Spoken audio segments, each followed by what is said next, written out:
Hello guys and welcome back to a brand new video. Today we're going to be talking about Call of Duty World War II. Images have been leaked everywhere. It's going to be true. We just know it. It's been leaked before, stuff like this, and we can always relate to it's right. Look at Infinite Warfare and that was leaked. But guys, you need to say a massive thank you to Sledgehammer because they're a huge fan of this channel. Like, they've been supporting me for as long as I've been making YouTube videos. So big shout out to them.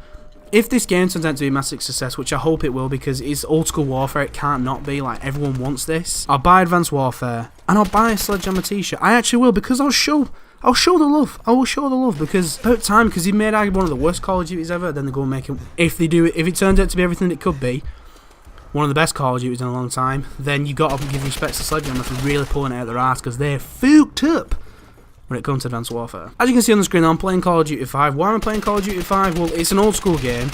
It's old warfare. It's got a very similar title, and it's fucking fun. It was difficult to play at first. It took me about 4 games to get this half-decent gameplay, what I thought was worthy of YouTube, even though it's still pretty shit. It's a lot different, guys, especially if you just come off Black Ops 3. It is so different, but so good, though. Like, just the amount of quickscopes as well. Christ almighty. People love the sniper in this game, but it works, so why not? Sledgehammer finally listened to us. Like, as Call of Duty themselves, they haven't listened to the audience in a while, and that's why they keep coming out with futuristic bullshit. Like, it's nice to finally listen to us, because if you look at the success of Battlefield 1, why not make an old school game? Because people can love and relate to Battlefield 1 so much.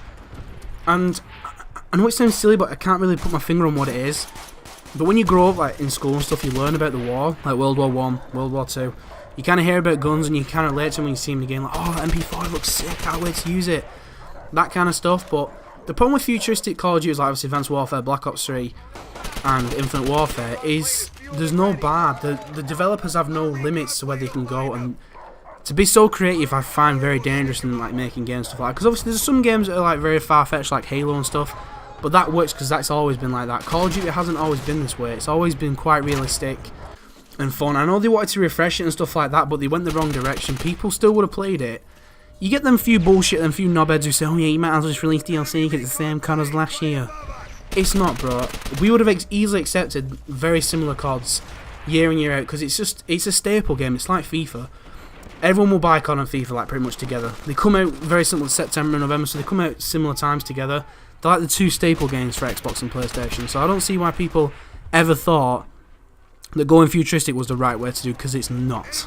But back to the point, like I said, there's no bar set, so they can start making stupid, very unrealistic like predictions of what warfare's going on. I'm not being funny, but if you're a robot, you can turn into a dog and you can kill people. You've kind of fucked up Call of Duty. Like, it's not the right way to go. But again, I'm not going to sit here and judge, because I'm not a game developer. If the money's right, I guess money talks. But thank you, Sledgehammer, for listening to us. Thank you so much. Please be real. And I swear to God, guys, if you find any information watching this video, follow me on Twitter and just send me links. I need to see more on this, because I was a bit skeptical at first when I saw the first couple of images, but then you can't start seeing them more frequent and stuff like that, and then you start really getting hyped, and obviously the hype is what this game needs, because most last Call of Duties haven't really had the hype. So I do want to say a massive thank you though for clicking on the video, because it's been a long time since I've actually uploaded anything. About 4 months, and I've actually gained a few subscribers since. I don't know how.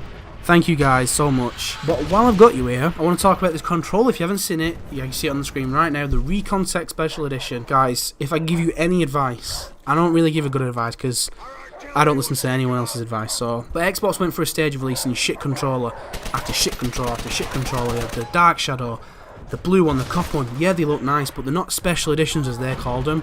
The Lunar White ended up going up to like nearly 250 quid in price because it's rarity. Guys, pick up this Recon Tech controller. It's nice. It's got special grips as well at the back and the front, which just make it so much. I might even do an unboxing for you guys when I see that, because I'm getting it. But trust me when I say, this is one of the special edition controllers. It's going to be worth a bit more if you keep hold of it. Not these crappy different colored ones, because it's got, like I said, the added features on it. Guys, trust me. Please buy it. Tweet at me if you get it, because it just looks, it's just such a nice controller. Not as good as the Elite that I've got, or most people have got, but definitely a step in the right direction. Don't feel like I'm allowed to say that because it's been so inconsistent with YouTube. But thank you for watching. I'll see you guys in the next one.